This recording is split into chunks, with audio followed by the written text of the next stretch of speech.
Boa noite, igreja. Já foram abençoados? Já, né? O Senhor já preparou a terra, agora a gente vai receber a semente. Então estejam na expectativa, que eu tenho certeza que Deus vai falar muito no nosso coração hoje. Amém, queridos? Queridos, abram junto comigo a Bíblia de vocês em Marcos capítulo 14. Essa mensagem que eu quero compartilhar com a igreja, eu já venho preparando ela há algum tempo. E nessa última semana, eu fui em Deus, amadurecendo essa mensagem.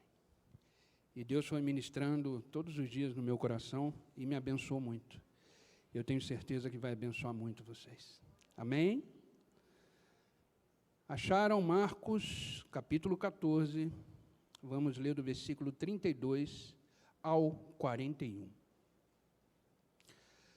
Hoje o tema da nossa mensagem é um tema até, a palavra um pouco estranha, mas vocês já vão entender dentro do contexto.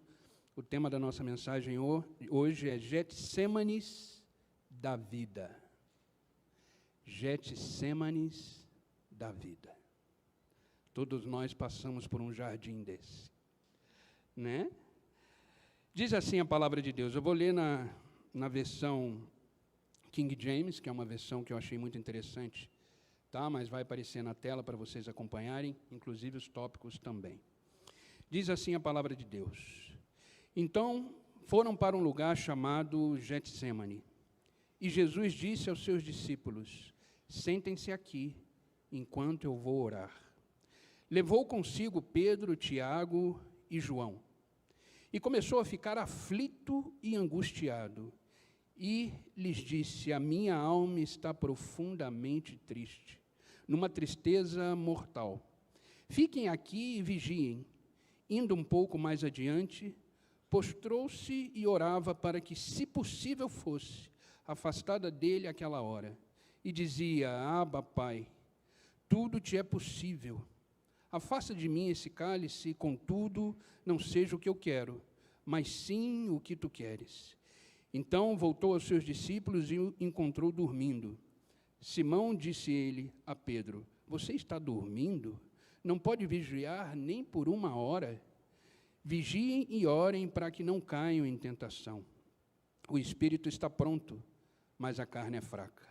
Mais uma vez ele se afastou e orou, repetindo as mesmas palavras. Quando voltou, de novo os encontrou dormindo, porque seus olhos estavam pesados.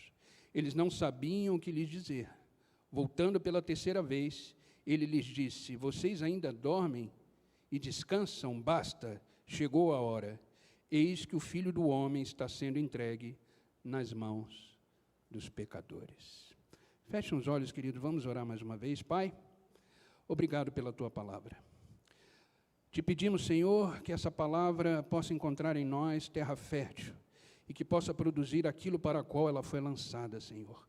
Fala conosco nessas noites, nos use para que possamos transmitir a tua vontade e aquilo que o Senhor quer nesta noite. Em nome de Jesus, amém e amém. Queridos, alguém de vocês já teve o dedo de vocês prensado na porta de um carro? Já, né? Nossa, dói demais. E eu confesso que eu sou mestre em prensar meu dedo naquela porta de vidro ali, ó. Quando eu abro, esses dias mesmo, quando eu abro a porta de forma errada, o meu dedo é prensado. E homem, quando prensa o dedo ou quando corta o dedo, precisa ser internado, né? Porque o homem, qualquer coisinha, ele já se abala. Por que eu estou falando isso? Porque a palavra Getsêmane significa exatamente isso. Prensa de azeite. Agora, uma coisa é você prensar o dedo. Outra coisa é você ter a sua alma e o seu espírito na prensa. São duas coisas completamente diferentes. A dor da alma e do espírito nem se compara com a dor física.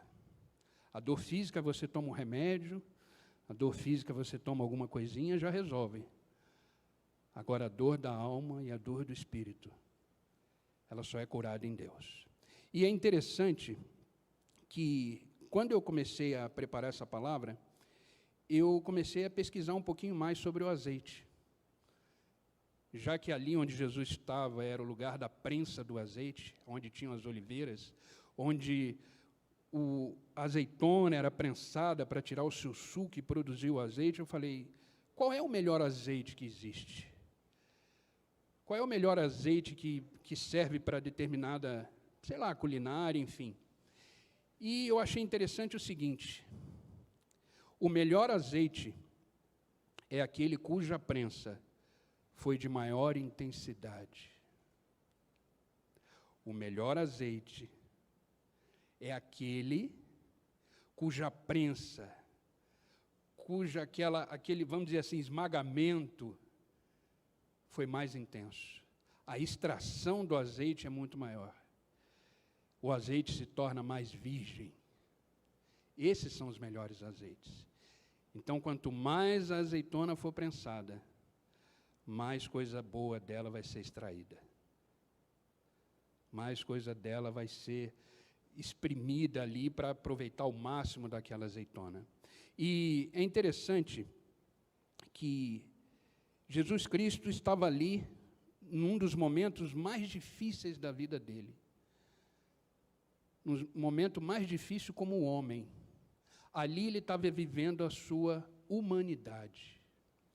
E ele deixou bem claro no que lemos, que ele estava com a alma de um jeito, que ele achava que a alma já ia, naquele momento, morrer. De tanta aflição que ele tinha dentro dele. E essa tristeza e angústia profunda foi tão intensa que ele virou para os discípulos e falou, fiquem aqui, orando por mim, clamando por mim, mas vocês três, vem comigo, me acompanha. O restante dos discípulos ficaram, e aqueles discípulos mais chegados de Jesus, Pedro, João e Tiago, foram ter com Jesus para assistir, para contemplar aquela angústia e aquela dor que ele estava sentindo. E é interessante que Jesus havia enfrentado muitas oposições durante o ministério dele.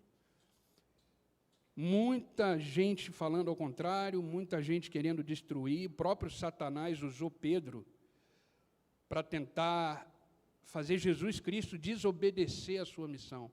Se vocês olharem em Mateus capítulo 16, Pedro não estava ali entendendo qual era o plano de Deus para Cristo, e ele falou, não, você não vai morrer. Você não vai morrer. E Jesus virou para Pedro e falou, afasta de mim, Satanás. Então, Jesus passou por diversas situações para que a missão dele não chegasse ao fim. Só que no Getsêmani ele enfrentou outros inimigos. Porque ali no Getsêmani ele estava vivendo a humanidade dele. E os inimigos que ele enfrentou naquele jardim foram a angústia, o medo, a aflição, a dor, o desprezo. E sabe o que mais? A carga dos nossos pecados. Por isso a dor era uma dor na alma. Ele estava entendendo o que estava acontecendo, de repente os seus discípulos não, afinal de contas estavam dormindo. Mas ele estava entendendo o que estava acontecendo.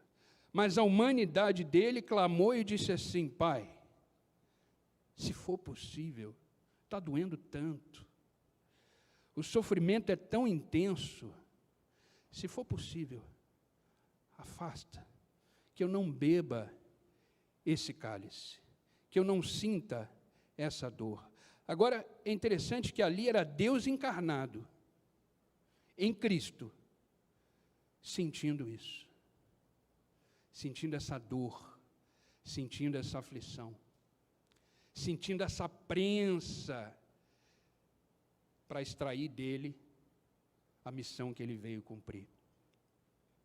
E assim como Jesus, queridos, nós também enfrentamos o nosso jardim. A coisa mais difícil numa mensagem é você dar um nome para ela. A mensagem ela até flui, mas o nome da mensagem é a última coisa que a gente escolhe.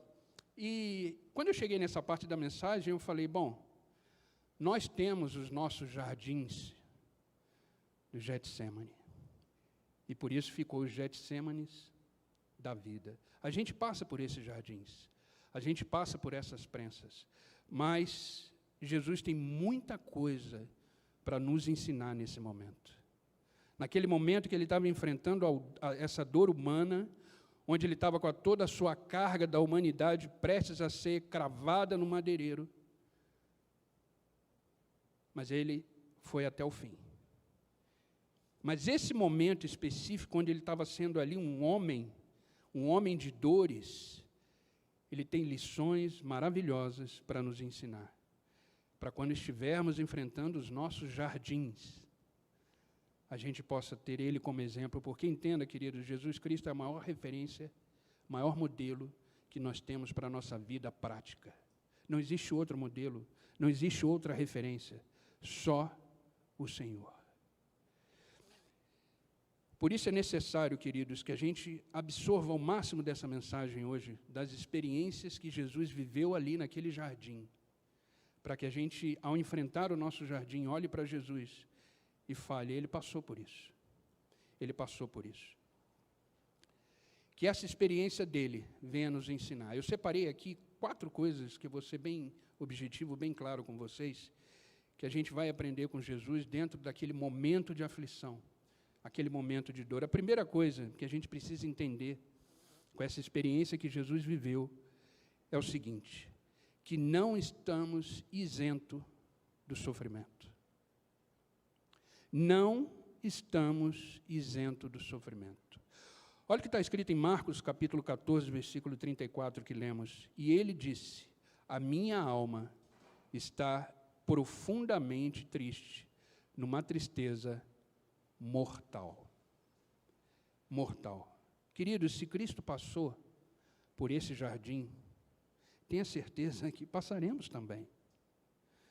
Em alguns momentos da vida, de repente eu estou falando com pessoas aqui que já estão passando, já estão enfrentando esse jardim. De repente eu estou falando com pessoas que estão na porta desse jardim. De repente pessoas que estão no meio desse jardim. E de repente pessoas que já estão saindo desse jardim. Mas uma coisa é clara, todo mundo vai enfrentar um jardim desse na vida. De dor de alma, dor do espírito e um sofrimento profundo.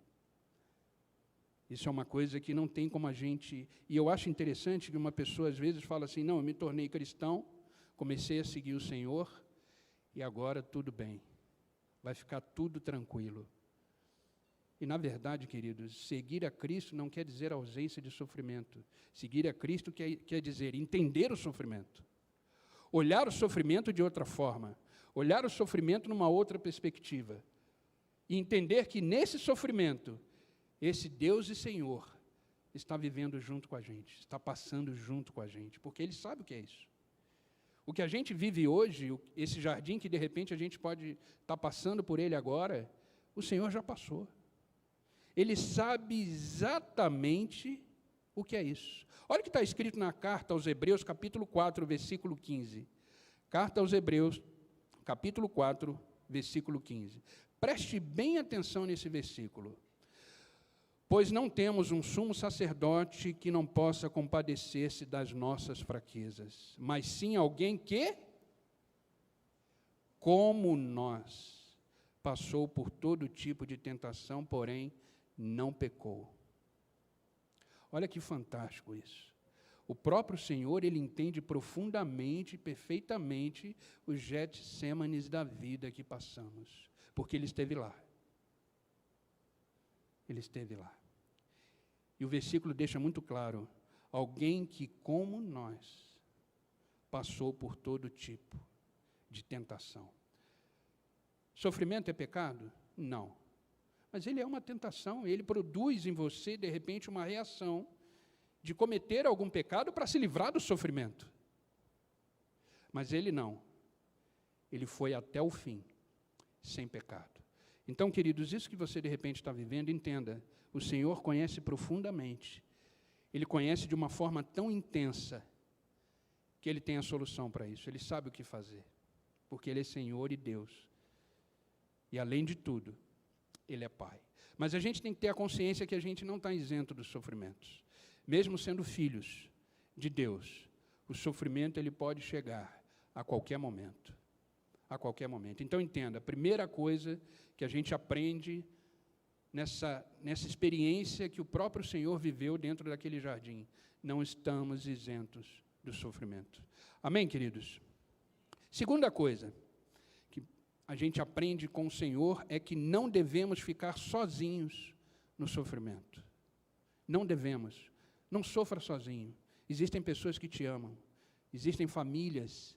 Existe a própria igreja. Existem pastores. Existem amigos. Não sofra sozinho. Não sofra sozinho. Marcos capítulo 14, versículo 33, fica muito claro. Levou consigo Pedro, Tiago e João. E começou a ficar aflito, angustiado, e lhes disse, a minha alma está profundamente triste, numa tristeza mortal, fiquem aqui e vigiem. Ele não foi para esse sofrimento, para esse momento de oração, esse momento com o Pai no jardim, ele não foi sozinho. Ele não foi sozinho. E eu acho engraçado que quando algumas pessoas começam a sofrer, ou quando começam a entrar nesse vale da sombra da morte, ou quando entra nesse jardim, a primeira coisa que eles fazem é ir embora da igreja. Mas é o contrário. É aqui que você deve ficar. Porque aqui existem pessoas que estão caminhando na mesma direção, aqui existem pessoas que têm o mesmo objetivo, aqui existem pessoas que, de repente, já entrou nesse jardim que você está entrando. Jamais sofra sozinho, não se isole. O Senhor, mesmo sendo Deus, Ele não ficou sozinho. Ele foi com os 12 até o jardim. Chegou lá com os 12 e falou, fiquem aqui, orem. Mas ele pegou os amigos, vamos dizer assim, mais chegados. Aqueles que ele tinha, não digo um carinho maior, mas ele tinha um relacionamento mais intenso. E levou com ele, falou, fiquem aqui, mas vocês 3, vêm comigo. Então, não tente passar esse jardim do sofrimento sozinho. Tenha sempre pessoas do seu lado. Sempre esteja aqui com a gente, com a igreja, com o povo de Deus, com pessoas que te amam e que vão atravessar junto com você esse jardim e vão te ajudar a chegar do outro lado. Amém, queridos? Existem muitas pessoas que resolvem lutar sozinhas. Resolvem lutar sozinhas. E essas pessoas, na verdade, falam, não, Deus vai me ajudar. Deus vai me fazer superar isso. Deus vai me fazer vencer isso. Ele é soberano. Mas Deus coloca pessoas do seu lado. Deus coloca pessoas especiais junto com você. Exatamente para quando chegar esse vale, ou quando chegar esse jardim, essa pessoa possa estar junto com você, te ajudando a enfrentar os problemas da vida. O próprio Jesus jamais andou sozinho. Sabe o momento que Jesus ficava sozinho? O único momento que o Senhor ficava sozinho era para orar. Você só vai ver Jesus Cristo sozinho no momento de oração. Então faça isso, vai orar, vai sozinho. Fecha a porta do seu quarto, ora em secreto e aquele vai te ver em secreto. Agora, no embate da vida, no dia a dia da vida, na luta da vida, jamais fiquem sozinhos. Jamais. Amém? Isso é igreja, isso é comunhão, isso são pessoas que uma ajudam as outras. Não lutem sozinho. Entenda que nós todos aqui, inclusive você que está online, nós somos uma família. E essa família tem um pai. Essa família tem um soberano. Essa família tem um rei. Essa família entende o que a família passa. Esse Senhor entende o que a família passa, porque Ele passou. Lemos Hebreus. Como nós, Ele viveu tudo. Como nós, Ele viveu tudo. Terceira coisa que devemos entender, que o Senhor viveu naquele momento e tem a nos ensinar, é que não só podemos, mas devemos clamar no sofrimento. Às vezes a gente chega num momento mais intenso da vida E a gente fica em silêncio porque a gente diz assim: Deus sabe, Deus conhece a minha dor, Deus sabe o que eu estou vivendo, Deus sabe o que eu estou passando. Você só esquece que Deus ama ouvir a sua voz. Você só esquece que Deus é seu Pai. Você só esquece que Ele está pronto para ouvir o seu pedido de ajuda. Você só esquece que Ele já levantou do trono, está com seus ouvidos inclinados, dizendo assim: clama a mim que eu responderei. Clama a mim que eu tenho resposta para esse sofrimento. Clama a mim que eu tenho resposta para essa dor. Porque eu sei o que você está vivendo, eu senti na pele. Afinal de contas, o meu corpo foi rasgado por você. O meu sangue foi derramado por você. Então clama a mim. Mas não, a pessoa fica em silêncio. E isso é natural, porque às vezes a dor é tão intensa que a gente não consegue abrir a boca, que a gente não consegue falar. Mas se coloque diante de Deus, mesmo em silêncio, porque o silêncio clama. O silêncio clama. Mesmo em silêncio, eleve os seus pensamentos ao Senhor e faça o seu pedido de socorro.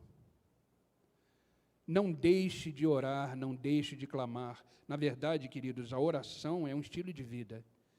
Mas quando o sofrimento chega, quando entramos nesse jardim, precisamos intensificar a oração. Precisamos intensificar.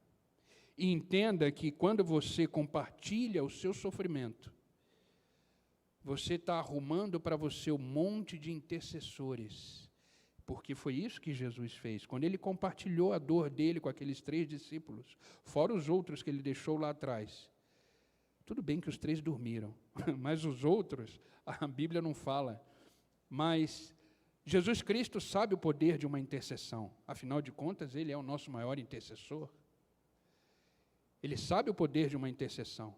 Então não deixe de falar, não deixe de compartilhar o seu sofrimento, não deixe de falar: ei, eu estou aqui, eu preciso de ajuda. E você vai ter um monte de gente intercedendo pela sua vida. Tenha certeza disso. O Senhor é o primeiro. O Senhor é o primeiro. Teve um louvor aqui agora, não sei se foi o último, eu não lembro, mas que com gemidos inexprimíveis, mesmo que a gente não consiga abrir a boca. E o que eu acho mais lindo do Espírito Santo é que o Ministério de Louvor não sabia a mensagem que eu ia trazer. E eu também não sabia os louvores que eles iam tocar.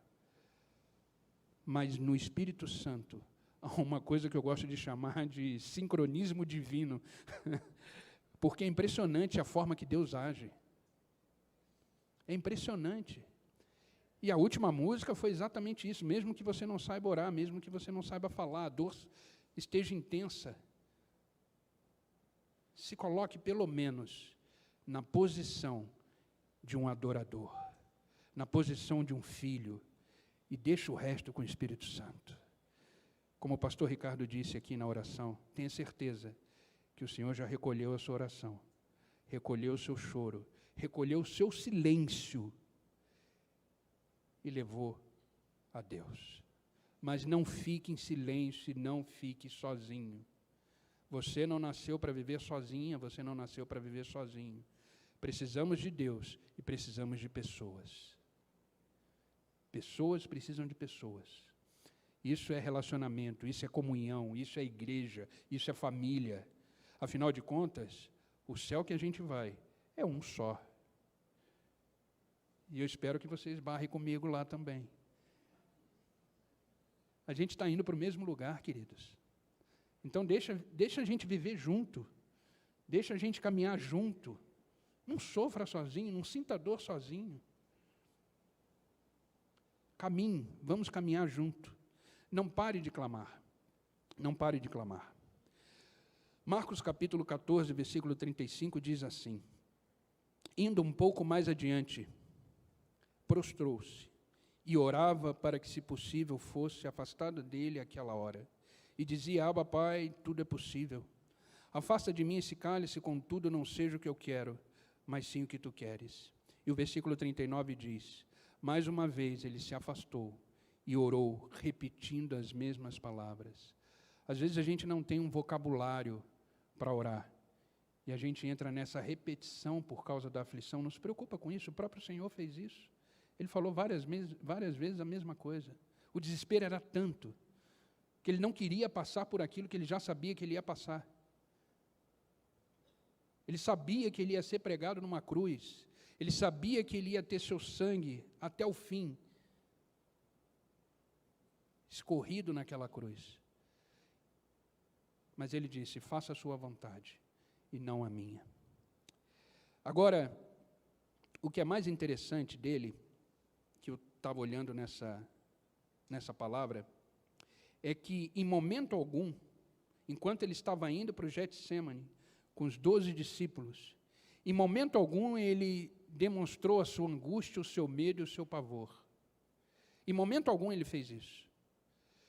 E quando ele chegou, num determinado momento no Getsemane, ele parou, pediu para alguns discípulos ficarem ali, e ele trouxe os 3 discípulos mais chegados, mais íntimos, com um relacionamento mais intenso, e aí sim, ele demonstrou a sua angústia, a sua dor e o seu sofrimento. Então preste atenção para quem você vai compartilhar o seu sofrimento. Preste atenção com quem você vai compartilhar a sua dor.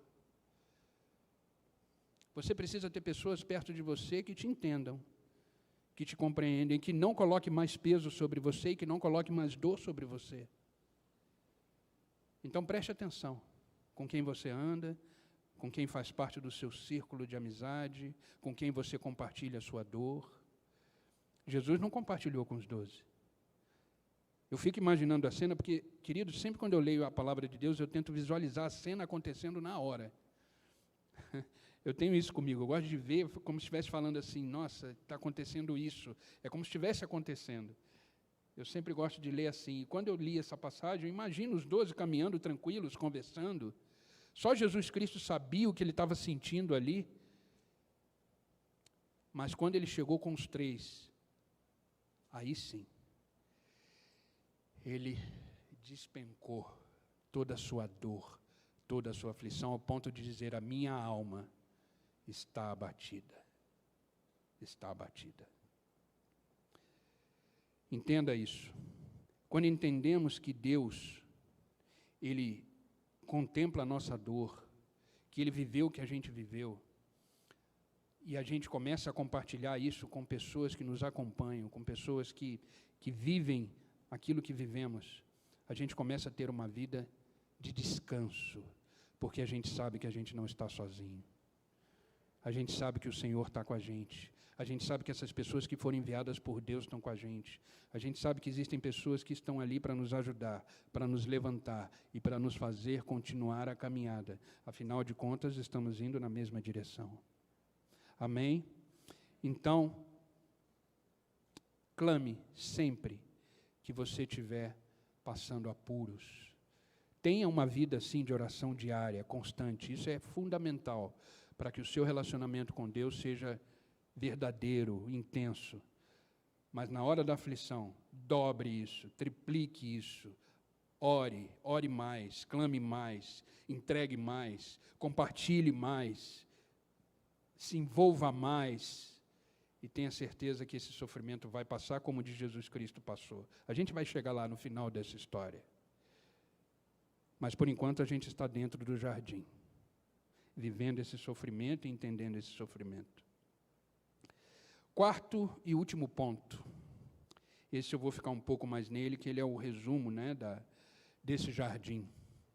O 4º ponto que aprendemos com Jesus nessa experiência é que sempre vamos receber alívio e encorajamento de Deus no sofrimento. Sempre vamos receber o alívio e coragem de Deus no meio do sofrimento. Olha o que está escrito em Lucas, capítulo 22, versículo 41 e 43. Isso é uma visão agora de Lucas, diante daquela situação. Ele se afastou deles a uma pequena distância, ajoelhou e começou a orar. Pai, se queres, afasta de mim esse cálice. Contudo, não seja feita a minha vontade, mas a tua. Agora, olha o final. Apareceu-lhe então um anjo do céu, que o fortalecia. O seu sofrimento tem um final. A sua dor tem um final. O jardim do Getsemane, ele tem um fim. Mas esse fim não é de qualquer jeito. Esse fim é um fim de alívio, de socorro, de sustento, de provisão. Esse é o final de um Getsemane. Todos nós passamos por ele, mas ele tem um final. Ele tem um final. E é um final de alívio, é um final de paz, é um final de alegria. Entenda que Jesus entrou naquele jardim cheio de pavor e angústia, cheio de dor, a alma profundamente abatida, mas saiu de lá consolado, saiu de lá sustentado, saiu de lá com ânimo, saiu de lá com coragem, continuou o seu caminho para a cruz, porque o anjo o fortaleceu. O anjo falou: levanta, vamos. Tem muita coisa para acontecer ainda, claro que isso não está na Bíblia, isso é uma... Tá? Mas, continua, você tem uma missão para cumprir. Sabe, queridos, vocês estão numa jornada, nós todos estamos numa jornada. Nós temos um caminho a percorrer. Nós temos uma jornada que ela tem um fim, ela tem um destino. Mas estamos aí no caminho, no processo. Nesse processo existem jardins do Getsemane. E todos esses jardins que, de repente, vamos enfrentar aqui na frente, o Senhor sabe muito bem quais são, Ele já passou por eles, Ele viveu eles, Ele sabe que Ele tem o seu início, Ele tem o seu meio, Ele tem o seu fim. Eu lembro muito de uma frase do pastor Aquiles, eu nunca esqueço: a sua dor e o seu sofrimento têm prazo de validade. Ele tem um fim. Ele tem um fim. E o fim é aquele que a gente viu lá. O anjo apareceu e o fortaleceu. Existem pessoas que vão chegar no final do seu jardim e vão te fortalecer. Existem pessoas que vão chegar no final do seu sofrimento e vai dizer: eu estou com você, vamos caminhando junto, vamos para o lugar onde você está indo, que é o mesmo que o meu. Entenda que isso tudo tem um final. Aquilo que para você pode parecer o fim, para Deus é o começo. Aquilo que para você pode parecer o fim. Porque quando a gente entra num Getsemane, queridos, a primeira coisa que vem no nosso coração, na nossa alma, é o seguinte: acabou. Acabou. Já pensou se Deus tivesse atendido o pedido de Jesus? Tá bom, meu filho. Eu vou fazer o que você está pedindo. Com certeza a gente não estaria aqui. Então ele cumpriu, ele foi até o fim, ele permaneceu firme. Então não acabou. Essa história que você está vivendo, ela não acabou, ela só está começando. Ela só está começando. Então tente enxergar dentro do Getsemane a bondade de Deus. Tente enxergar dentro do Getsemane o amor de Deus. Em momento algum o pai se afastou do filho ali. Em momento algum. Pelo contrário, ainda enviou um anjo para fortalecer. E a gente que é obra-prima do Senhor, a gente que é os menino e menina, dos olhos do Senhor, você acha que Ele não vai mandar um anjo, mandar uma solução, mandar um final feliz para essa história? Claro que vai.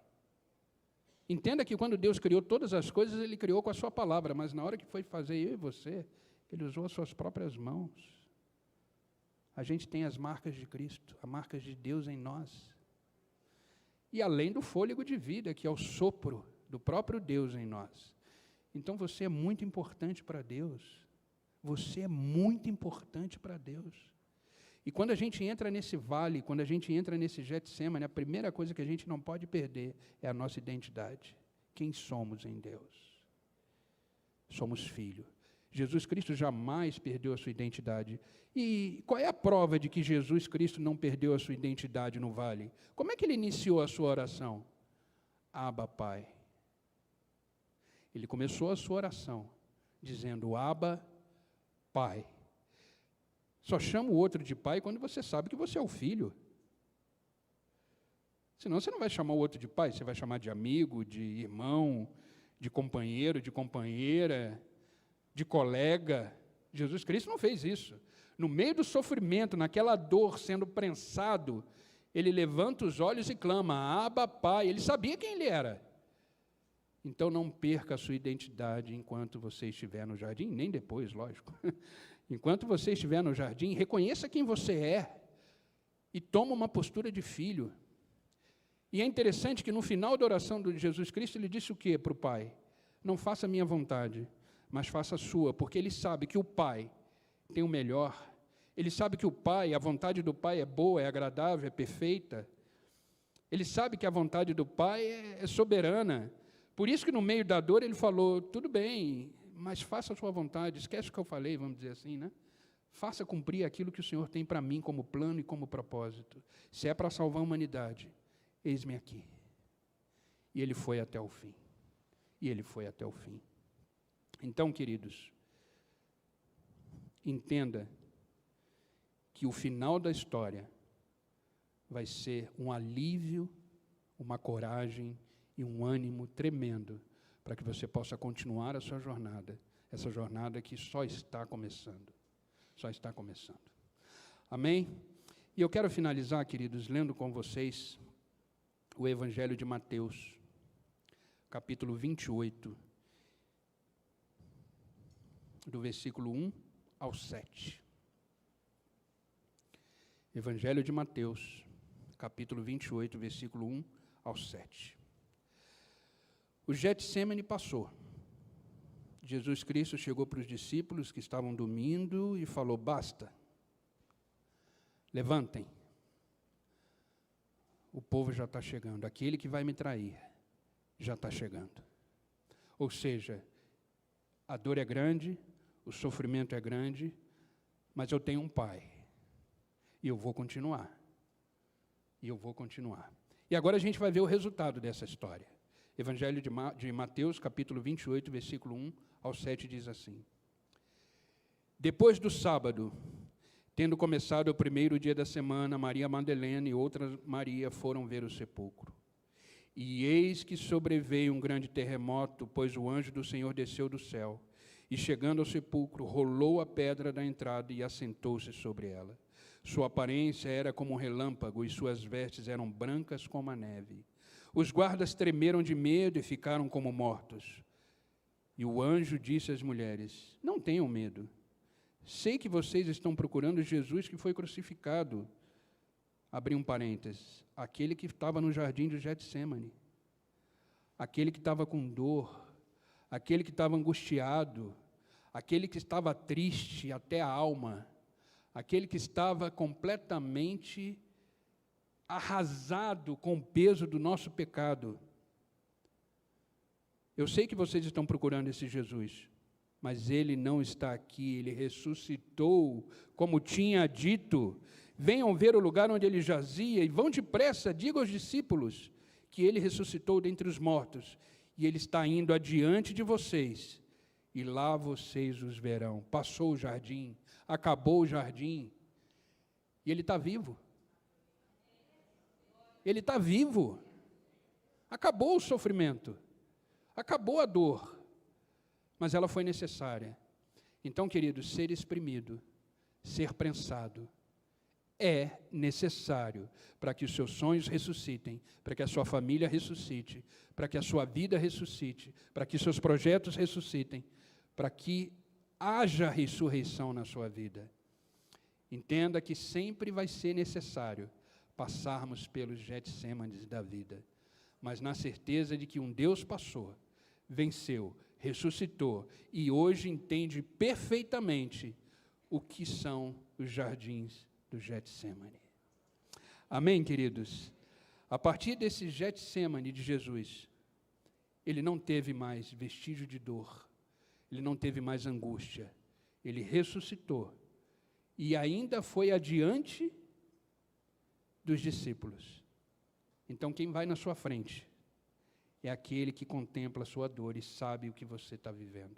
mas Ele vai na sua frente, preparando novos caminhos, escrevendo novas histórias, porque Ele ressuscitou, e Ele deseja que tudo aquilo que está morto na sua vida, como consequência desse jardim, seja ressuscitado. Amém, queridos? Vamos ficar de pé? Eu quero orar por vocês, pedir para o louvor chegar. Entenda que não estamos isentos do sofrimento, não devemos ficar sozinhos nesse sofrimento. Devemos sempre, enquanto estiver atravessando eles, clamar e receber sempre no final de todo esse jardim o alívio e a coragem que Deus tem para cada um de nós. Amém, queridos? Coloca a mão no seu coração. Pai, obrigado pela Tua palavra. Uma palavra como essa, ela nos traz de volta para o trilho da vida. Uma palavra como essa nos faz enxergar que os vales, os jardins do Getsemane, eles são necessários. Uma palavra como essa nos ensina que devemos sim ser prensados, apertados, para que o melhor de nós possa ser extraído. Porque é nesses jardins da vida, é nos vales da vida, em que nós nos revelamos realmente quem somos e como somos diante da Tua presença.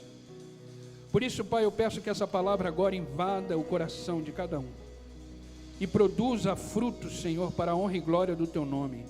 Eu não sei o que cada um aqui está vivendo, Pai, mas Tu sabes. Alguns devem estar vivendo esse jardim mais intenso. Alguns já estão no final desse jardim, não sei. Mas o Senhor, através dessa palavra, mostrou que esse jardim não é um jardim solitário, porque o Senhor está presente. Nesse jardim o Senhor conhece todo sentimento, toda dor, todo sofrimento, porque o Senhor, como nós, passou por isso. Por isso o Senhor está diante de Deus, o Pai, intercedendo por cada um. E eu te peço, Pai, que esse jardim passe logo, que esse sofrimento, essa dor passe logo, e que eles possam receber do alto o alívio necessário, para que na vida deles tudo aquilo que estiver morto seja ressuscitado agora em nome de Jesus Cristo, e que eles possam experimentar, Senhor, uma vida plena, uma vida suave, leve na Tua presença, e que eles possam, Senhor, dizer que só o Senhor é Deus. Por isso, Pai, que o Teu nome seja mais uma vez glorificado, que o Seu nome seja mais uma vez adorado na vida de cada um, e que eles possam chegar no final do jardim, na certeza de que valeu a pena, e de que o Senhor esteve todo o tempo com eles, os sustentando, os ajudando e os fortalecendo. É no Teu nome, Jesus, que eu oro, é no Teu nome que eu agradeço. Amém e amém. Aplaudam o Senhor, queridos.